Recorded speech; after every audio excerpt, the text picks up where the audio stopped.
Vamos a dejar todas las preguntas y dudas que vamos teniendo al transcurso del webinar en el chat para así generar un espacio de respuestas a sus preguntas. También les voy a compartir en el chat un link de asistencia para que reciban como obsequio la grabación de este webinar y puedan retroalimentar de ella. Así que bienvenido, Milton. Espero que te encuentres muy bien y puedes iniciar con tu conferencia. Hola, muy buenas tardes. Muchas gracias nuevamente aquí a la invitación que nos realiza Fisioterapia en Movimiento y pues a la confianza que nos tiene pues para la difusión de este tipo de conocimiento necesario para la formación, perdón, y necesario pues para el ejercicio del desarrollo profesional pues del fisioterapeuta. Entonces, ya sin más preámbulos, pues lo que nosotros vamos a tocar el día de hoy, lo que vamos a hablar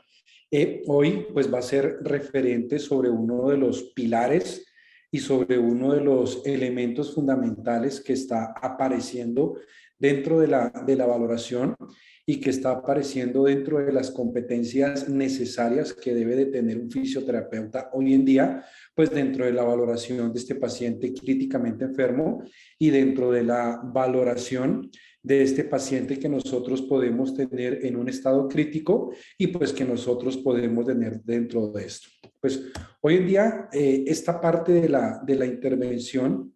y esta parte de la evaluación que nosotros vamos a tener como fisioterapeutas y que vamos a realizar dentro de estos pacientes que se encuentran en un estado crítico, pues nosotros tenemos que entender que nos enfrentamos ante este iceberg, ¿sí? Y en este iceberg pues solamente nosotros vemos la punta de ese iceberg y esa punta del iceberg consiste pues en mirar cuál es la condición de salud que tiene el usuario, cuáles son los criterios que tiene este usuario para ingresar a la unidad de terapia intensiva y aparte de los criterios que tiene este usuario para ingresar a la unidad de terapia intensiva, pues empezamos a ver cuáles son las estrategias, cuáles son los elementos que están dentro del soporte que tiene este usuario, como el soporte farmacológico, marcapasos, ventilación mecánica, hemodiálisis y todos estos elementos que son necesarios para su soporte y su monitorización. Pues esta es como la punta y esta es como el inicio que nosotros tenemos al momento de poder ver este paciente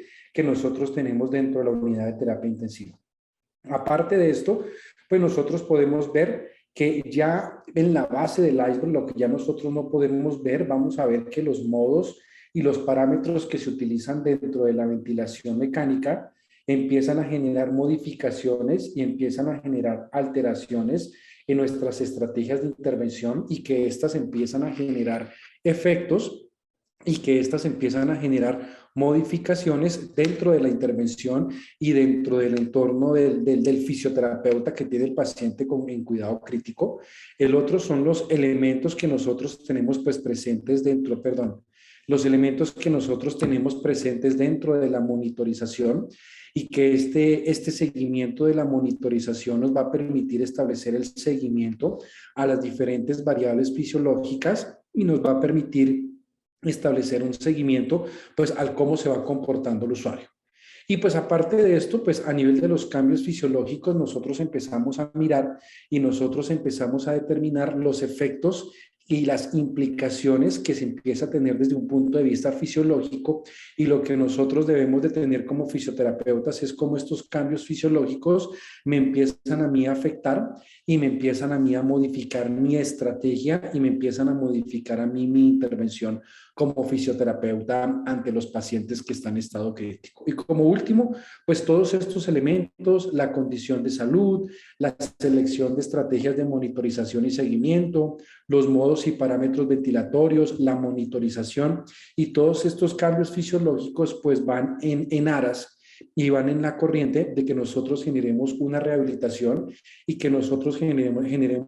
una toma de decisiones desde el punto del ámbito clínico, pues que nos permitan una adecuada rehabilitación y que nos permitan una adecuada intervención en este grupo de pacientes y que nos permitan una adecuada intervención pues en el grupo de los usuarios. Este es como el primer elemento y es como el primer acercamiento que nosotros debemos de tener y que nosotros debemos de presentar como fisioterapeutas cuando empezamos a hacer la intervención y cuando empezamos a hacer nuestros procesos referente y empezamos a hacer estos con el paciente. Entonces, nosotros como fisioterapeutas, dentro de esta intervención del paciente en terapia intensiva, pues nos debemos enfrentar y debemos de tener que la mayoría de nuestros pacientes va a tener el riesgo y va a tener la alta probabilidad de presentar pues el síndrome del el Post-Intensive Care Syndrome, que son los síndromes que pueden aparecer o las alteraciones que pueden aparecer en el movimiento corporal humano a raíz de la intervención del paciente que nosotros tenemos en terapia intensiva. Nosotros, muchos de estos pacientes o muchas de estas personas, como los podemos ver aquí a nivel del video, lo que estamos creando son sobrevivientes de la terapia intensiva y que estos pacientes, pues sobrevivientes de la terapia intensiva, tienen una serie de efectos y tienen una serie de condiciones que hacen que su evaluación y que hacen que su progresión pues sea un poco difícil y que la intervención en ellos vaya a ser un poco complicada. Cuando nosotros tenemos a este paciente en terapia intensiva y lo tenemos bajo esta condición, pues nosotros podemos ejecutar, nosotros podemos hacer y nosotros podemos realizar un análisis en el cual nosotros pues podemos determinar cuál es la mejor estrategia y cuál es el mejor método de intervención del paciente. Pero cuando nosotros tenemos un paciente que se encuentra bajo la instauración y que se encuentra bajo una máquina de ventilación mecánica, que se encuentra bajo unos soportes y que se encuentra bajo unas asistencias desde el punto de vista médico, me empieza a generar y me empieza a conllevar unas modificaciones dentro de mi toma de decisiones como fisioterapeutas. Entonces, lo primero que nosotros tenemos que ver y lo primero que nosotros tenemos que determinar con estos pacientes o con estos usuarios o en algunos casos con estos clientes, pues lo primero que tenemos que ver es que muchos de estos pacientes van a hacer atrofia muscular. Esta atrofia muscular que nosotros vemos que está presente dentro de los pacientes que están en una unidad de cuidados intensivos, muchas veces nos complica y muchas veces nos afecta el proceso de toma de decisiones, ya que a raíz de esta atrofia muscular los pacientes pierden potencia, pierden fuerza o pierden resistencia muscular, lo que hacen que no tenga un movimiento adecuado. Y muchas veces estos pacientes que están bajo estas condiciones de terapia intensiva están bajo el bloqueo neuromuscular o están bajo un estado de sedación que no nos permite generar una adecuada valoración y que no nos permite generar un adecuado seguimiento de las complicaciones que el usuario va teniendo y de las complicaciones que el paciente va teniendo a raíz de esa instauración a nivel de la terapia intensiva. Aparte de esto, nosotros podemos ver aquí como nos lo muestra la imagen, como lo ilustra la imagen, podemos ver que son pacientes que van sufriendo procesos de hombro congelado o son pacientes que van sufriendo procesos o diferentes procesos de anquilosis en las diferentes articulaciones en donde a raíz del inmovilismo que los pacientes van teniendo, pues estas propiedades mecánicas a nivel de las articulaciones se empiezan a perder y empiezan a ver con alteraciones que nos empiezan a modificar nuestro proceso de intervención como fisioterapeutas. Y aparte de esto, pues nosotros podemos empezar a ver que a nivel del músculo esquelético, empiezan a haber una serie de modificaciones en los cuales en algunas revisiones actuales que se hacen a nivel de la bibliografía que se tiene a nivel actual, pues nos empezamos a ver y nos empezamos a enfrentar ante la aparición de unas fibras musculares que algunos autores las llaman como fibras musculares X, y estas fibras musculares X pues son fibras musculares que trabajan muy poco, se cansan mucho y el trabajo que están haciendo es un trabajo inadecuado, es un trabajo ineficaz, pues que empieza a actuar de una manera un poco más acelerada y que empieza a generar un mayor deterioro funcional pues de las personas y de los pacientes que están bajo estas condiciones. Aparte de esto, Si nosotros tenemos que nuestro paciente se encuentra bajo una máquina de ventilación mecánica, pues tenemos que entender que la máquina de ventilación mecánica empieza a generar una injuria y empieza a y empieza a generar un daño propio a nivel del tejido muscular diafragmático, y pues también nos empieza a generar un daño en las diferentes propiedades mecánicas y en las diferentes propiedades elásticas que tiene el pulmón. Aparte de esto, pues nosotros podemos ver que esta instauración de modalidades ventilatorias, pues nos puede generar la presencia de enfermedades restrictivas, nos puede generar la presencia de enfermedades obstructivas, pues que nos empiezan a generar muchas más modificaciones y nos empiezan a generar muchas más complicaciones desde el punto de vista de la toma de decisiones, desde el punto de vista de la fisioterapia. Y si empezamos a mirar estas barreras que nosotros tenemos y que nosotros nos enfrentamos ante el paciente que está en un estado crítico, pues empezamos a ver que hay barreras desde el punto de vista emocional. Aparte de que hay barreras desde el punto de vista emocional, también nosotros podemos ver que hay barreras desde el punto de vista de la familia, la ansiedad que pueda tener la familia, la depresión que pueda tener la familia, pues empieza a actuar como elementos y empieza a actuar como condicionantes de nuestro proceso de rehabilitación y empieza a actuar como elementos que me empiezan a afectar mi ejercicio como fisioterapeutas. Entonces, cuando nosotros tenemos todo este contexto de un paciente, cuando está en este ámbito hospitalario y cuando está en este entorno hospitalario, pues nosotros vemos que este paciente que está aquí justo en la mitad, esta persona que está aquí justo en el intermedio y que va a pasar la hospitalización y que la trayectoria en salud o que la trayectoria relacionada con el cuidado en salud lo va a tocar y lo va a pasar, es necesario que nosotros como fisioterapeutas tengamos elementos y tengamos herramientas necesarias que nos permitan empezar a mirar y que nos permitan a mirar la funcionalidad que puede tener mi paciente, pues entendiendo lo que nosotros mirábamos anteriormente y entendiendo lo que nosotros pues estábamos analizando anteriormente. Entonces, nosotros, perdón, cuando tenemos a estos pacientes, nosotros podemos tener que hay una trayectoria y nosotros podemos ver, perdón, podemos ver que hay una trayectoria y que esa trayectoria que va teniendo la patología y que esa trayectoria que va teniendo la persona a nivel hospitalario, pues nos puede generar una persona que está saludable versus una persona que no está saludable o una persona que tiene una comorbilidad. Cuando nosotros nos enfrentamos ante una persona que no tiene ninguna comorbilidad, lo más posible es que tenga un bajo riesgo de que el hospital le genere una injuria. Y lo más probable es que la persona cuando salga y la persona cuando egrese, pues vaya a salir con todas sus funciones preservadas y vaya a salir con sus funciones conservadas y no tenga ningún problema. ¿Vale? O podemos tener el caso ahora que tenemos nosotros abajo, que son estas personas que tienen alguna comorbilidad o tienen algún evento mórbido que pueden generar un alto riesgo que la exposición al hospital nos genere muerte o nos genere una gran discapacidad. ¿Listo? Y en la parte intermedia podemos tener esos pacientes que pueden generarse una nueva comorbilidad, puede generarse una declinación funcional o puede potencializar una comorbilidad existente en el usuario. Entonces nosotros, cuando tenemos a este paciente que puede tocar una unidad de cuidado intensivo, que puede tocar una unidad de terapia intensiva y que lo podemos tener en estos riesgos, que presente un síndrome de declinación funcional o que presente una discapacidad muy grande, pues es necesario que nosotros como fisioterapeutas tengamos herramientas y es necesario que nosotros cuando estemos haciendo este proceso de evaluación tengamos estrategias que nos permitan determinar y que nos permitan ver si la persona está presentando una alteración, si la persona está tomando un curso mórbido que puede terminar en una declinación funcional, con la finalidad de que nosotros tomemos la estrategia y con la finalidad de que nosotros tomemos una herramienta de intervención fisioterapéutica que nos permita pues manejar esta morbilidad y que nos permita tener un adecuado manejo de esta discapacidad o de esta alteración funcional que pueda presentar el paciente. Entonces,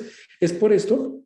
que aparecen diferentes elementos de valoración, aparecen diferentes requerimientos de evaluación. Si nosotros miramos y si nosotros nos acogemos al lado y nos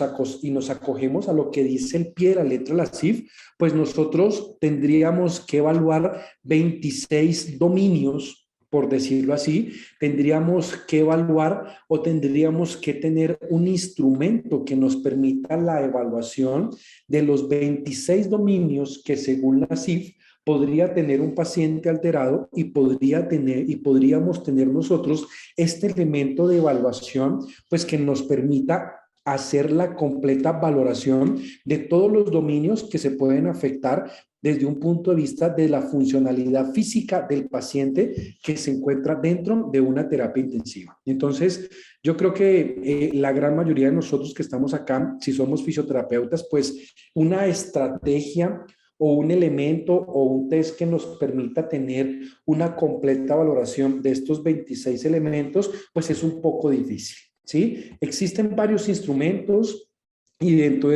de estos instrumentos, pues hay diferentes estrategias como la escala ICU, como el CIPAC, como el CIPAX, perdón, o la escala de Chelsea, o la escala de PERME, o el FTSST, que son elementos que nos permiten valorar la gran mayoría o la gran cantidad de disfunciones que puede tener la persona a nivel de estas alteraciones que se dan en la funcionalidad del paciente que se encuentra dentro de la unidad de terapia intensiva. Entonces, como nosotros lo podemos ver y como nosotros lo podemos determinar, esta valoración de los pacientes, este proceso de intervención y de análisis de los usuarios, si nosotros queremos mirar y si nosotros queremos determinar todos los dominios, es muy complejo.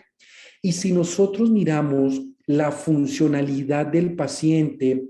este componente muscular esquelético, este componente muscular diafragmático de funcionalidad diafragmática que nosotros queremos valorar en el paciente, pues es muy escaso un instrumento que tenga una sensibilidad, es muy escaso un instrumento que tenga una especificidad que nos permita tener una adecuada valoración de estos pacientes. Si nosotros vemos y como lo podemos mirar aquí en la diapositiva y lo podemos mirar aquí a nivel de la imagen, prácticamente todos estos test nos sirven para mirar la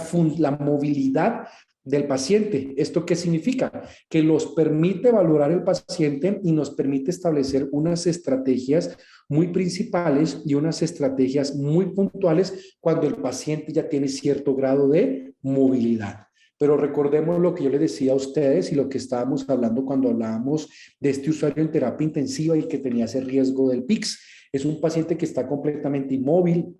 En algunos casos son pacientes que tienen un estado de sedación, tienen unos estados de relajación muy profunda, pues que va a generar ciertas limitaciones en el escoger y va a generar ciertas limitaciones en el determinar una estrategia adecuada dentro de su proceso de valoración. Entonces, a raíz de esta necesidad, a raíz de este componente, pues es cuando empieza a aparecer el quinto pilar en la evaluación y el quinto pilar dentro de este proceso de indagación y dentro de este proceso de exploración fisioterapéutica que nosotros podemos hacer dentro del usuario. Yo creo que muchos de ustedes ha escuchado y ha logrado ver que la utilización del ultrasonido en fisioterapia desde el punto de vista diagnóstico, no desde el punto de vista terapéutico que tenemos con el equipo que utilizamos en nuestra consulta, no, sino desde el ecógrafo que nosotros hacemos el proceso de evaluación, desde el ecógrafo que nosotros hacemos el proceso de medición, tenemos varios elementos que nos van garantizando esta toma de decisiones y tenemos varios elementos que nos van garantizando ese componente de la funcionalidad que yo les mencionaba a ustedes ahorita y que nos permite pues empezar a ver y que nos permite empezar a hacer ese análisis. Entonces, como primera medida, aquí en la imagen que tenemos en el panel de mi mano izquierda, en el cual vemos que hay dos delimitaciones, una entre el polo superior de la rótula y una entre la espina ilíaca anteroinferior, empezamos a ver que hay un punto medio, ¿sí? Este punto medio A entre el punto A y el punto B.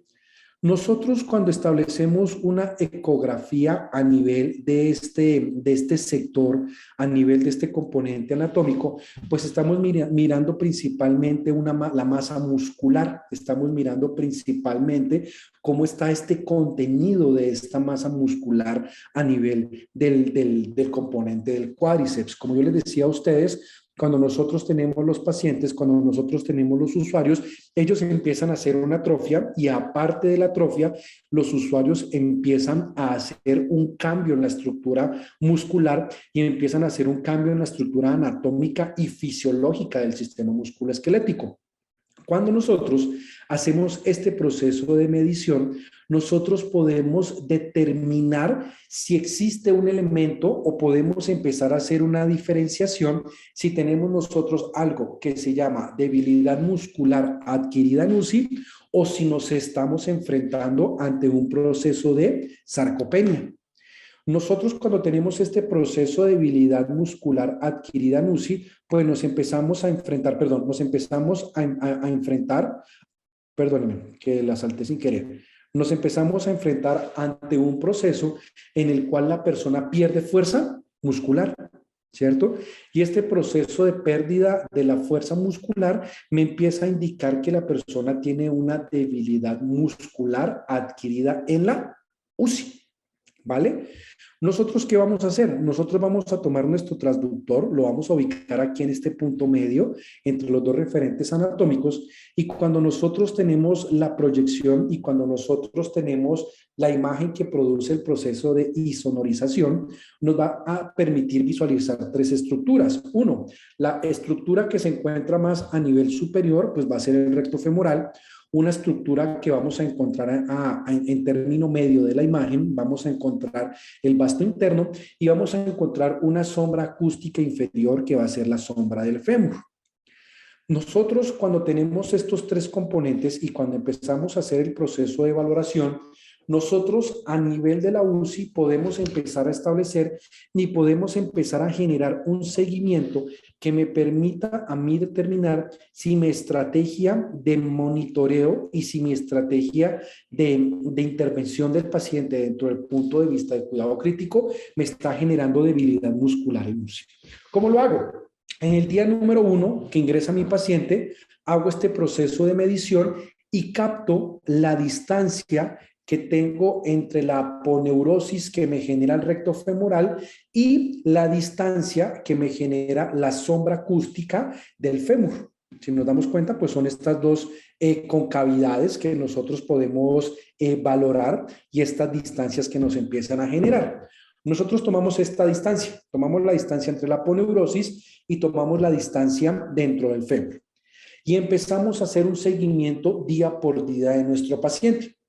Si nosotros empezamos a ver y del día 1 al día X que nuestro paciente ve, que nuestro paciente egresa, vemos que hay una disminución de un aproximado de un 20%, nosotros nos empezamos a enfrentar y nosotros empezamos a diferir que posiblemente este paciente tiene debilidad muscular adquirida en la UCI. ¿Por qué? Porque existió un proceso de atrofia muscular. Aquí me hago referencia a esto. Si yo tomo la medición y si dentro de la medición me da que tengo una distancia aproximadamente de unos 20 centímetros al momento de hacer la medición, y si yo quiero mirar si mi paciente tiene una disminución de un 20%, ¿qué significa? Que si mi paciente, esta distancia se ha cortado en 4 centímetros, significa que mi paciente tiene la alta probabilidad de presentar una atrofia muscular y esta atrofia muscular va a ser generado o va a conllevar a presentar una debilidad muscular adquirida en la UCI. ¿Listo? Entonces, ese primer momento es la primera estrategia que nosotros podemos utilizar para la valoración y es el primer componente que nosotros podemos empezar a utilizar pues para este proceso de medición dentro de la unidad de cuidado intensivo. Algo que nosotros tenemos que hacer es que se tiene que generar una correlación con un proceso que también empieza a ocurrir dentro de la unidad de terapia intensiva, que es el proceso de la sarcopenia. Nosotros vamos a tener debilidad pero también nosotros tenemos que enfrentarnos a que es un paciente que está malnutrido. Aparte de que es un paciente que está malnutrido, posiblemente sea un paciente que en algunos casos estén utilizando corticosteroides, y estos son dos elementos que, junto con el inmovilismo que el paciente tiene dentro de la unidad de terapia intensiva, puede empezar a generar la pérdida del tejido muscular, y esta pérdida del tejido muscular nos puede enfrentar ante un proceso de sarcopenia. La sarcopenia, la ventana acústica en donde nosotros vamos a hacer la valoración de este componente, se va a hacer en los 2/3 inferiores, pues, de la medición que hicimos de una manera anterior, y lo que nosotros vamos a buscar y lo que nosotros vamos a mirar al tener un componente muscular un poco más delgado es un signo que se llama el signo de la noche estrellada, que es el que ustedes ven abajo, que dice grado 4. ¿Qué significa este signo de la noche estrellada? Este signo de la noche estrellada significa que existe una pérdida del tejido muscular,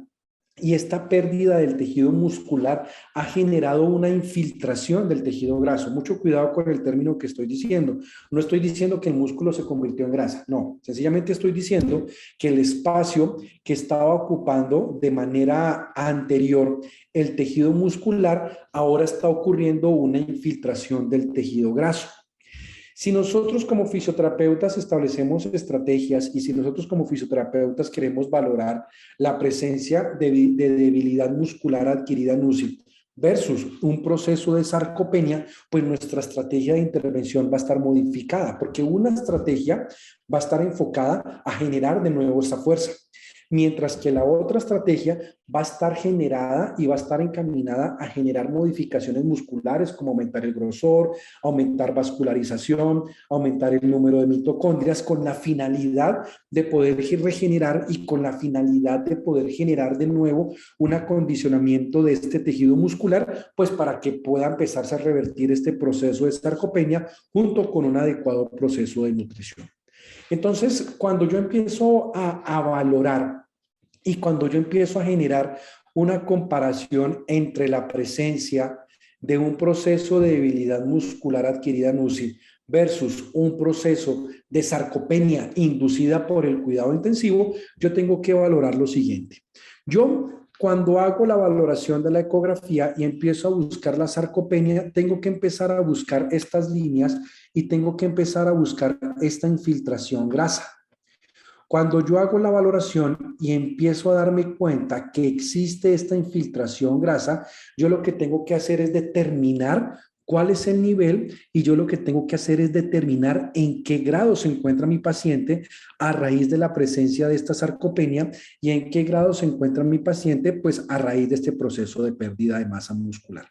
Entonces, yo cuando estoy a nivel de un grado 1, cuando estoy en un nivel 1, yo lo que empiezo a ver es que la aponeurosis de mi vasto interno se empieza a perderse esa sombra acústica que genera la aponeurosis del vasto interno. Y aparte de que se pierde la aponeurosis y se pierde la sombra acústica que genera el vasto interno, también se empieza a ver una infiltración grasa a nivel del recto femoral. Si nosotros lo comparamos con esta imagen de un paciente que está cursando por este proceso de debilidad muscular adquirida en UCI, estos procesos de infiltración grasa no son visibles, y la delimitación y la diferenciación de los vastos es muy visible. Entonces, en el grado 1, nosotros tendríamos pérdida de la sombra acústica del vasto, de la que me genera el vasto. 2, empieza a haber una pérdida de la sombra acústica que me genera el fémur. Y 3, empieza a existir y se empieza a ver la infiltración grasa que empieza a generar este proceso de sarcopenia. Este lo veríamos nosotros a nivel de un grado 1. El grado 2, ¿qué me empieza a indicar? O el grado 2, ¿qué me empieza a mí a visualizar? A nivel del grado 2, yo empiezo a visualizar que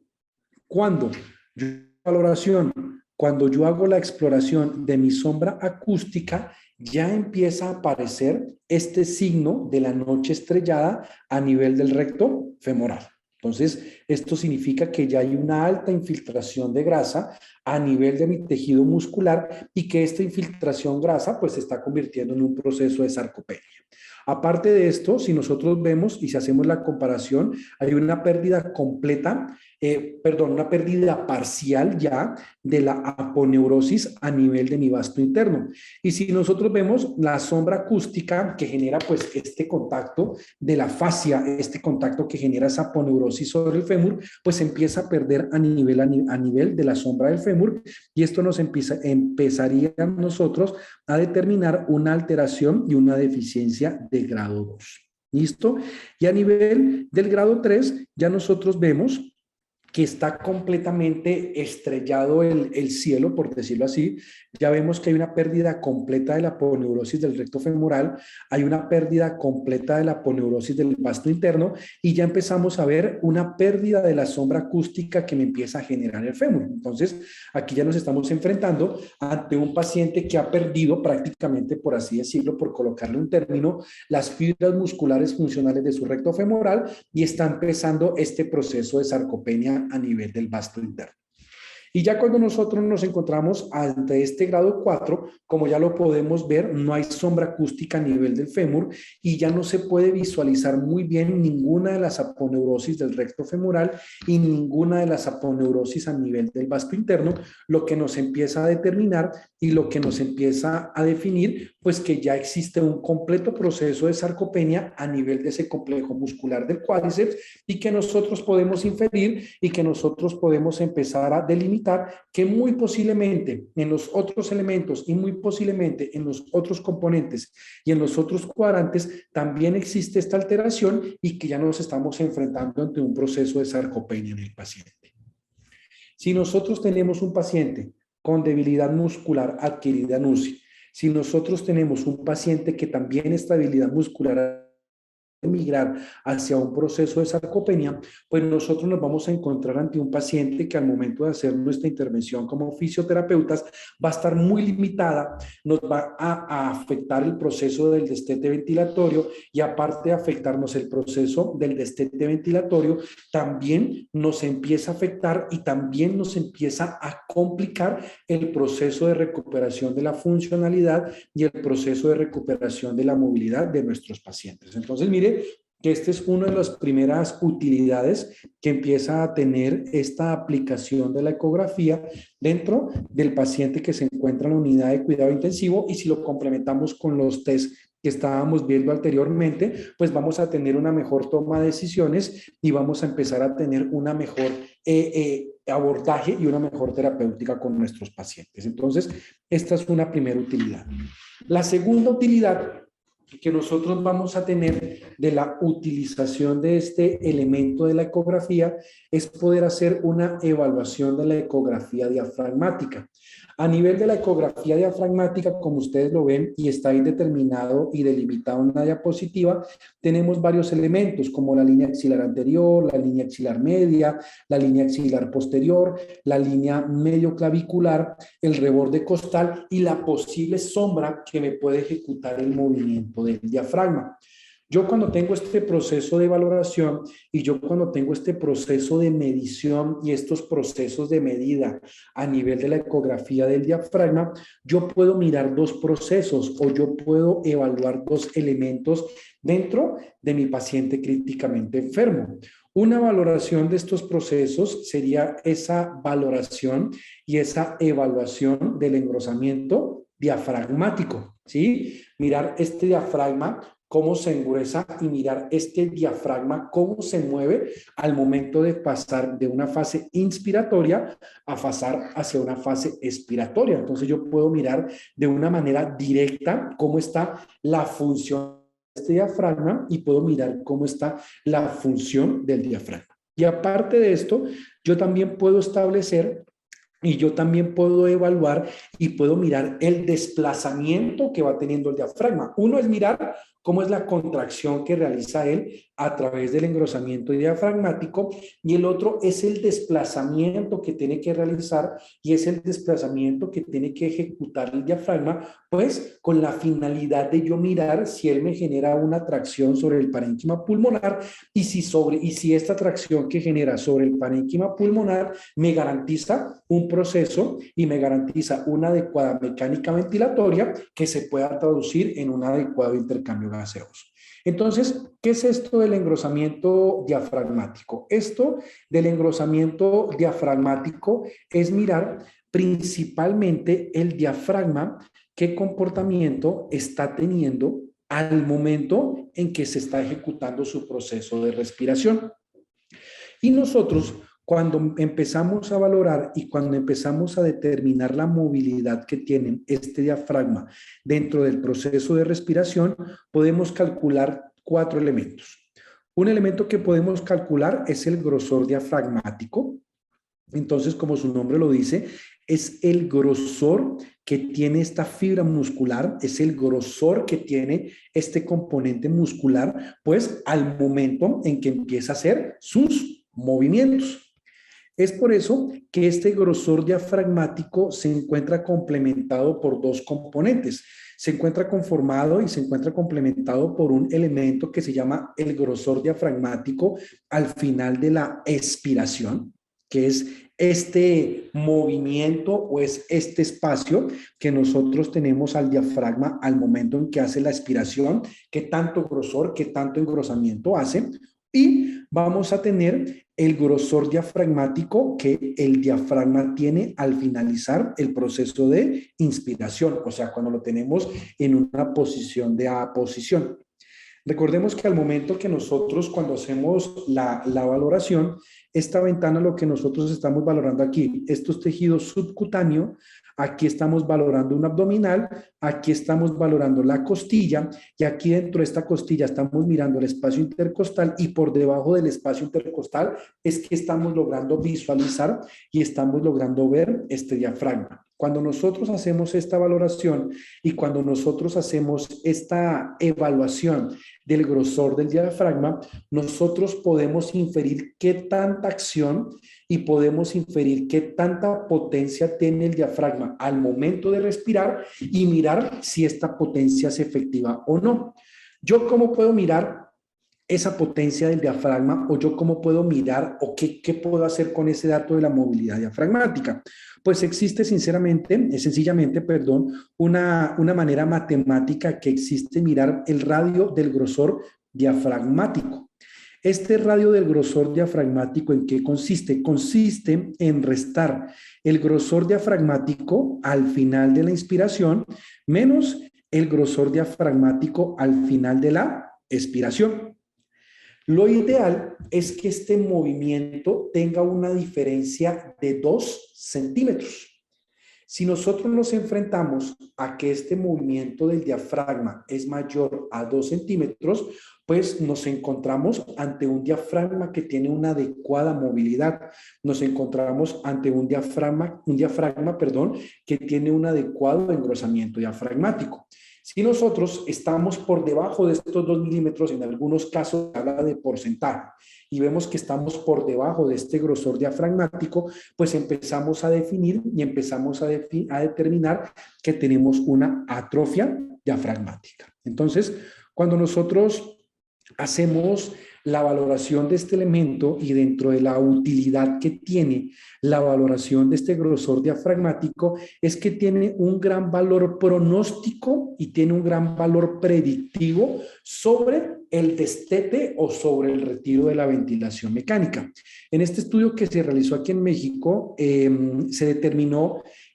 cuál método tenía una mejor predicción para el destete ventilatorio: la ecografía del grosor diafragmático versus las maniobras convencionales que se tienen de ventilación espontánea del paciente dentro de la ventilación mecánica. Dentro de los hallazgos que se lograron tener y dentro de los hallazgos que se obtuvieron, es que la valoración del grosor diafragmático tiene una mayor sensibilidad y tiene una mayor especificidad que las maniobras de ventilación espontánea dentro de un paciente que se le está haciendo el destete ventilatorio. ¿Esto en qué se traduce? Esto se traduce en un mayor éxito al momento de generar una extubación del paciente.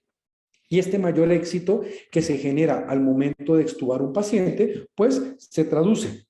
en un menor riesgo de reintubación, en un menor riesgo de presentar miotrauma inducido por la ventilación mecánica y en un mejor pronóstico del paciente, mirando la mortalidad y mirando la recuperación funcional. ¿Listo? Entonces, nosotros esta valoración, cuando hacemos ese proceso, pues lo que hacemos es mirar ese movimiento que va haciendo el diafragma, ¿cierto? Es mirar ese movimiento y ese deslizamiento que él va logrando. Entonces, nosotros a través de la valoración que él va haciendo, nosotros a través del deslizamiento que va ejecutando este diafragma y al momento de mirar el grosor que tiene al finalizar la inspiración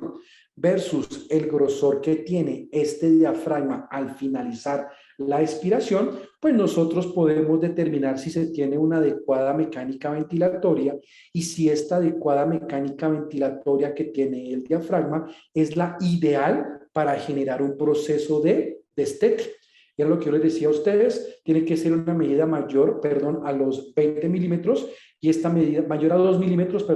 esta medida mayor a los 2 milímetros me tiene que empezar a garantizar que si yo tengo un aumento de más de un 20% o tengo un aumento de más de 2 milímetros, ahorita dije de centímetros, si es 2 milímetros, significa que este paciente tiene una adecuada evolución, tiene un adecuado grosor diafragmático y esto se traduce con una posible y esto se traduce con una adecuada estrategia de destete ventilatorio. Entonces, esta es una de las herramientas. Otro de los elementos que yo puedo tener en cuenta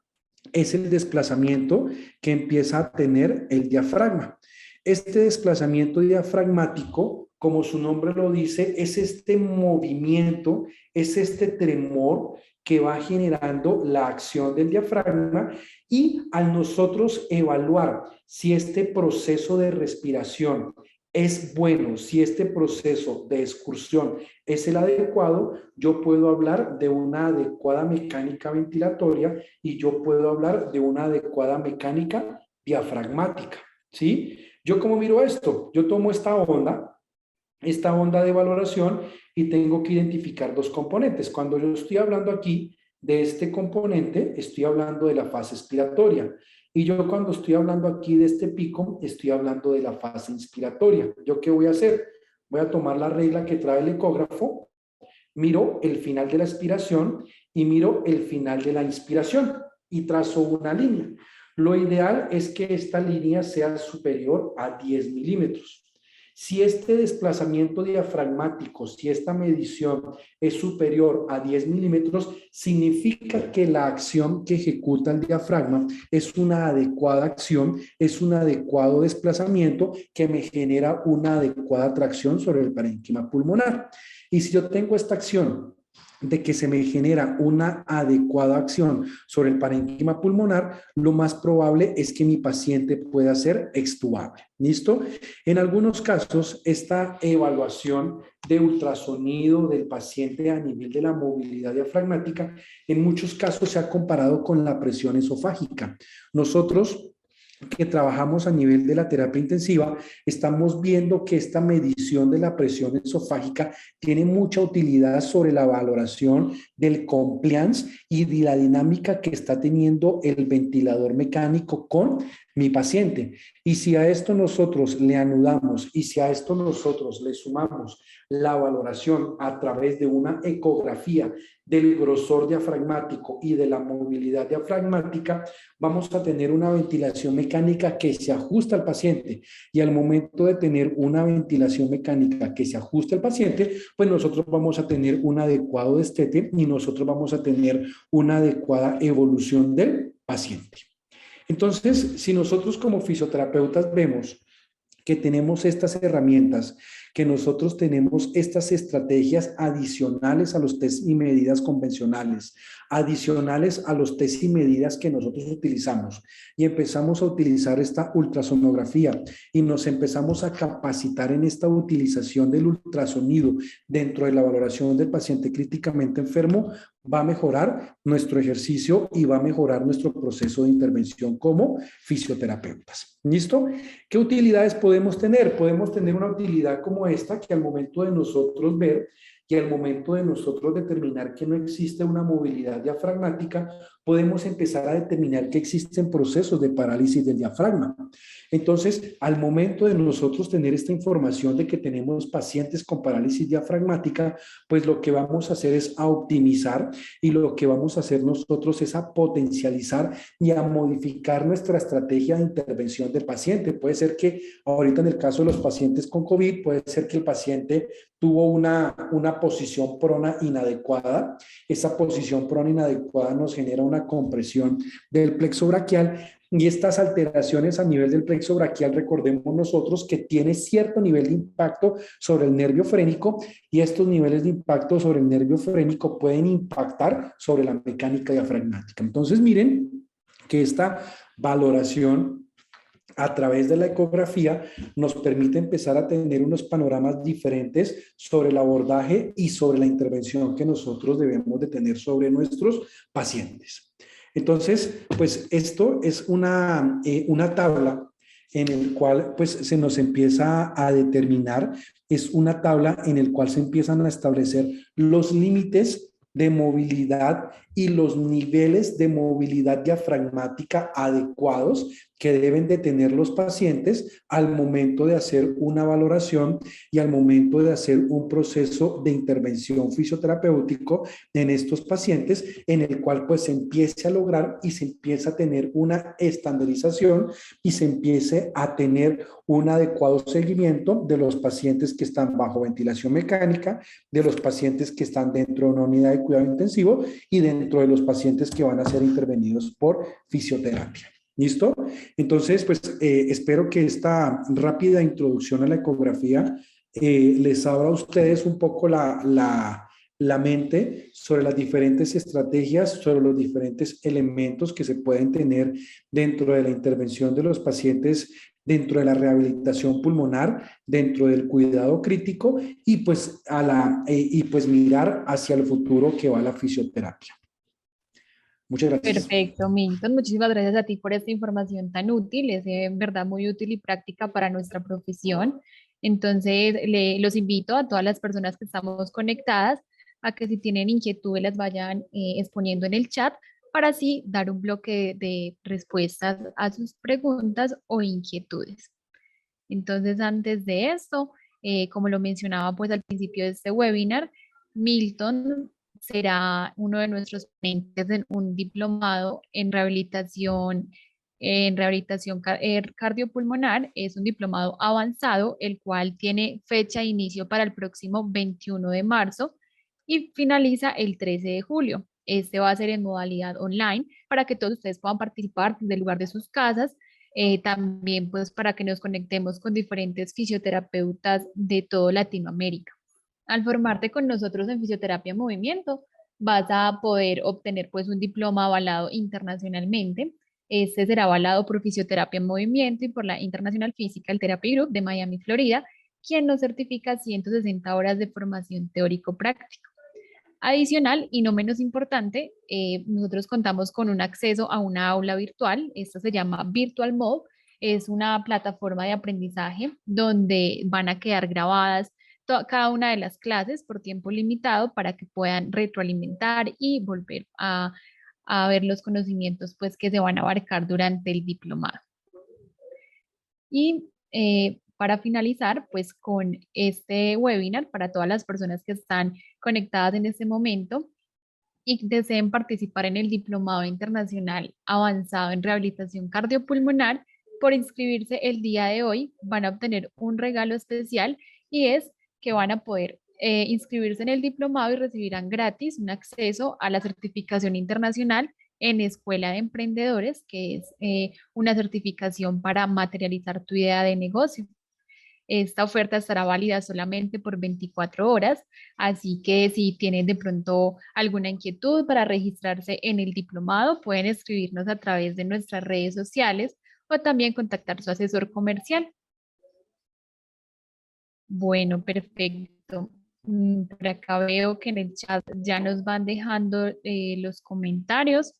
Acá nos expone Jocelyn. Si es un paciente en hemodiálisis, la ecografía podría alterarse por la sobrecarga hídrica. Mira, pues sí, los pacientes, si lo tenemos en hemodiálisis y si miramos esa sobrecarga hídrica, ellos podrían presentar edema pulmonar o aparte del edema pulmonar, nosotros podríamos valorar toda esta parte de la pleura. Entonces, si el paciente tiene una sobrecarga hídrica, nosotros podríamos valorar algo que se llama la presencia de las líneas B. Y de las líneas B es que al momento de nosotros valorar el pulmón, es una ventana completamente diferente. Esta valoración a nivel del pulmón, aparecen unas líneas que no tienen que estar cuando se valora el pulmón. Si aparecen estas líneas B, significa que el paciente tiene una sobrecarga hídrica. Y si nosotros al momento de hacer la valoración diafragmática, al momento de hacer la valoración de este exclusor diafragmático, vemos que hay una ocupación a nivel de la pleura y si vemos que es un paciente que está en hemodiálisis y es un paciente que está sobrecargado, nosotros podemos inferir que es un paciente que está con un derrame pleural, pues originado por su enfermedad renal. Excelente, muchísimas gracias, Milton, por esa respuesta.